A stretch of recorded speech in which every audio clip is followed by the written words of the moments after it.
a $200 billion wipeout when it comes to the market capitalization. That is the kind of reaction we are expecting on the stock prices of Meta when it opens for trade today, because the aftermarket indication suggested that the stock of Meta, or the erstwhile Facebook, will decline by as much as 22%. Now, this would mean that the personal wealth of its owner, which is Mark Zuckerberg, will decline by $24 billion.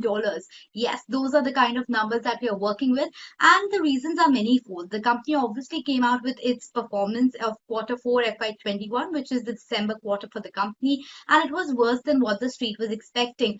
The biggest disappointment came in terms of the total number of daily users, which have actually declined on a quarter-on-quarter basis, and this is the first time that has ever happened. In fact, Facebook's global daily active users declined to 1.929 billion in Q4 versus 1.930 billion in the previous quarter. Even if you look at the other internals, the company talked about how they are facing challenges after the change in privacy policy from Apple, and that is also weighing as far as the stock price of Meta is concerned. Apart from that, the company talked about how they're facing huge competition from other peers like YouTube as well as TikTok, and there is this new trend that the users are turning towards shorter form of videos, and that's the reason Wall Street analysts have cut down their price estimates when it comes to the stock of Meta.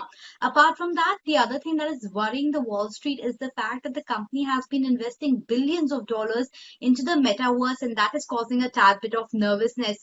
So, as of now, the indication suggests that there will be a 20 to 22% decline on the stock prices of Meta when it opens, and the Nasdaq futures also accordingly are showing a cut of 2 percentage points.